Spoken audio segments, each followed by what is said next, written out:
Gamers, gals, non-binary pals, time to go back to my favorite content farm. I put this guy in the thumbnail or the Twitter video title, and I get $1 million, and I gotta use that money to gamble it all away. So we're gonna watch What Brought You Back to Yu-Gi-Oh! By MBT. And I'm pretty interested because I actually quit Yu-Gi-Oh! At one period in time. I didn't like quit the game as a whole, but I did quit playing at a period of time. It was during the Tier 0 Shizu format for like that 9-month period. It was hell. So let's give it a watch. But first, this video was brought to you guys by Imperium Duelist. Imperium makes some of the best Yu-Gi-Oh! Accessories and apparel, full stop. In fact, I religiously used their cherubim oversleeves for over a year at one point. And speaking of accessories, we've come together to create the hoppin' around playmat. You're all my little drama frogs, and I wanted to create a piece of art that is actually some form of usable merch. It comes in 2 colors, monochrome and hot pink, which is my favorite color by the way, and I am in love with how they turned out, both the single and 2-player variants. Pick up a playmat, be sure to use my code Stevie10 on all products for their site for a 10% off discount, and be sure to tag us when yours comes in. And we are back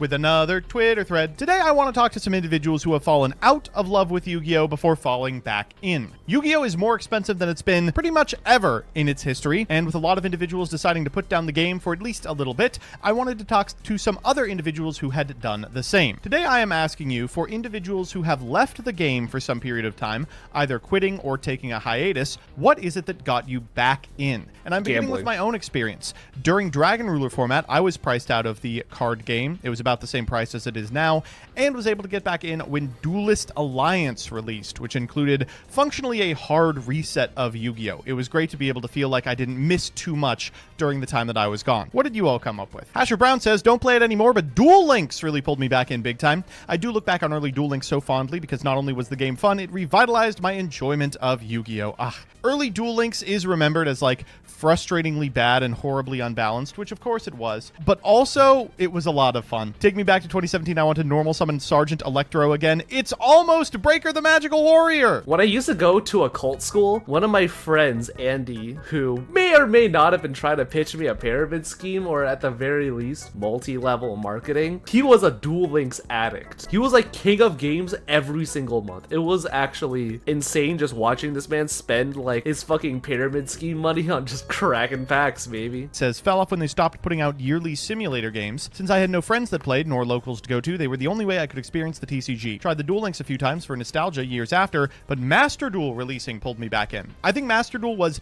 the #1 mechanism by which people started playing the card game again. Fully automatic simulators. Dueling Network was fun, but I can only explain the skill drain doesn't work on Cyber Valley so many times before I want to pull my hair out. One of the joys of playing Edo Pro or the Dawn of a New Era or Omega was that you don't ever have to explain why something is working the way it does. Hexlex says, I played the TCG competitively, topping regionals and going to WCQs until 2016 when it stopped being financially feasible. Master Duel made playing more than one deck without going broke a possibility, and playing more than twice a week at locals, and being a content creator. Oh, great. Yeah, no, again, another Master Duel. The Law says, I quit directly at the start of the Vrains era because I didn't want to deal with Lynx and Firewall Dragon. A few years later, I'm looking at the TCG again, seeing a fusion archetype made entirely of theater kids, and thinking, yeah, it's time. This was Dama Despia, not branded. God, that deck was so bad. Setting the theater of Despia and trying to fusion summon into Masquerade. Remember when Aluber was like $150? Do you guys remember that like brief period of time before like the Gold Series reprint where just this deck was impossibly expensive for like the worst reason imaginable? I love that shit. Branded Despia players truly did deserve it. Like, oh yeah.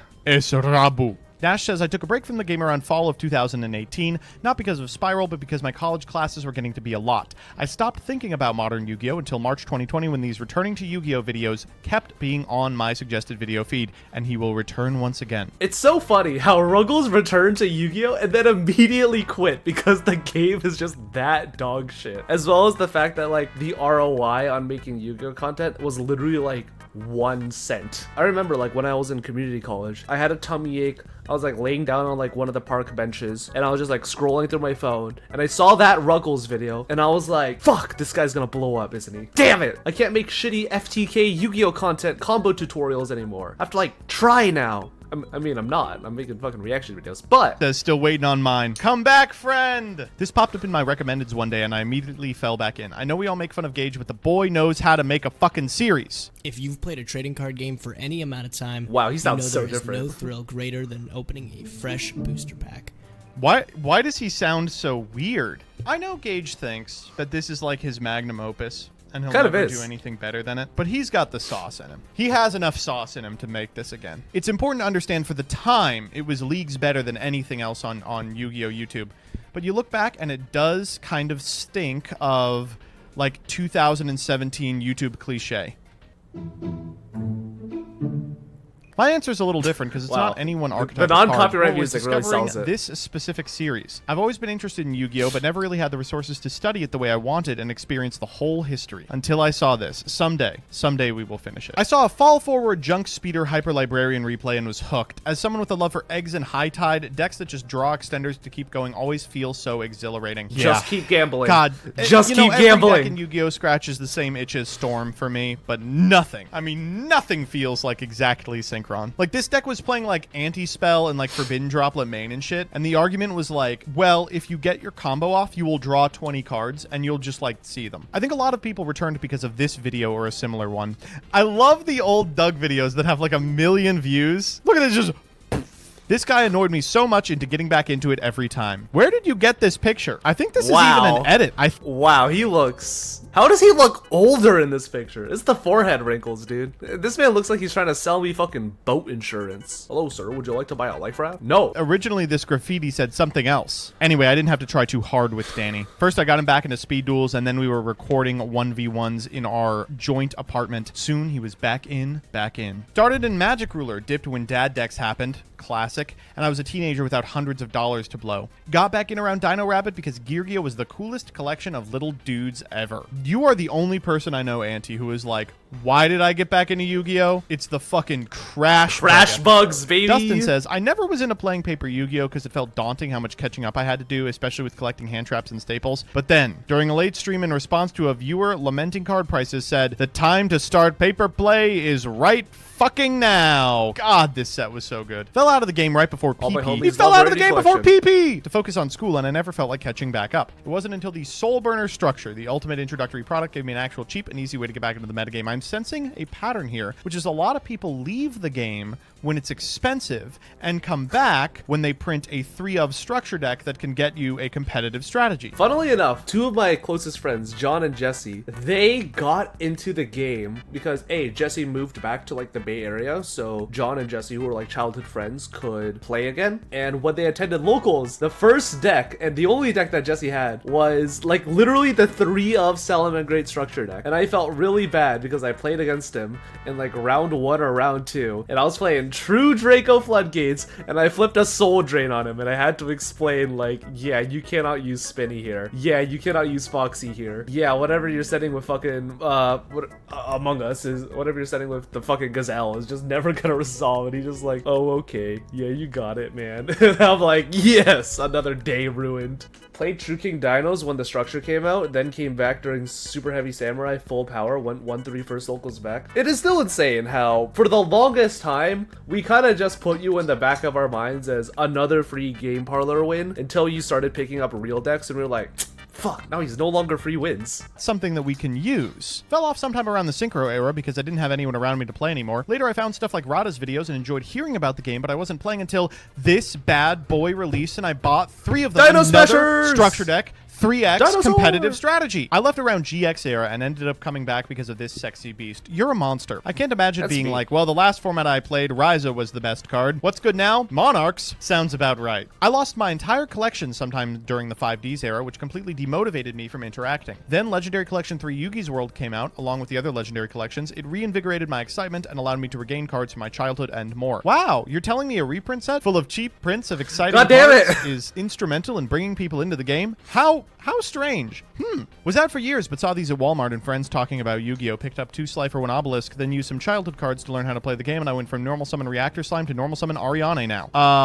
Well, I'm happy that you're back in. These are like the worst introductory product. People buy them because they're like, wow, Egyptian gods, but you are going to be lucky if you're able to play a single game with these big hunks of junk. Fun fact, when I used to work at a card store, the previous owner was like, hey, we got like these new Egyptian god stuff. Me and my coworker Chris were like, this is not a very good set, and you probably should have cleared this with us that you're going to be ordering, because like, let's be real, the fucking Egyptian god structure decks, like you order maybe like 1 case for the kids, and then we go to the back and he's got like 5 full display case boxes just stacked on a fucking pallet, and I'm like, god damn it, Carrie, why'd you do this? He did that with Duels of the Deep too. He had like 10 cases of that shit. It was disgusting. That man literally refused to check with any Yu-Gi-Oh player's staff to be like, hey, is this like a good product? By the way, he bought 1 case of Darkwing Blast because he was like, well, I spent all the Yu-Gi-Oh money on fucking legendary Duels of the Deep, so I'm like, god damn it, man. Specifically, that's on Master Duel, but to the TCG, it was this. What the fuck?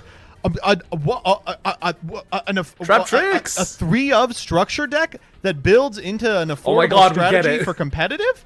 Wait a minute. You're telling me that that's instrumental to keeping people involved in the game? No, that doesn't make sense. No way. I quit Force of the Breaker and came back at Stardust Overdrive, just to moving it to a town so small that Yu-Gi-Oh cards didn't exist, as some people just don't have the chance to play paper. That's one of the reasons that I really liked that they're continuing remote dual play, even though like we have OTSs again, is because a lot of places, especially in the Midwest, there's just like not an OTS. I ran a D&D campaign where I had the Subterrors as NPCs and Elder Gods during a low point in my life. One of my players wrote me a letter thanking me for that game and sent me a copy of each of the Subterrors. Don't think I could leave it now. That is so sweet. Well, shit. It seems like we've cracked the code. It's either an extremely important video from a YouTube content creator, a 3-of structure that immediately gets you some sort of a competitive strategy, or easily accessible and cheap options for online play. I wonder if there's some way to capitalize on that shared experience. See you next time, folks. Damn. Could it be Konami, though? Gotta make more Dragon Link slot machines. Gotta really fucking smack the shit out of that to get that jackpot 10 or whatever the fuck. I don't play slot machines. I don't know. Josh could probably tell you about it. Anyways, let me know what your favorite slot machine is. Let me know what your favorite structure deck that got you back into the game is. But yeah, that's gonna be it for this video. Goodbye forever.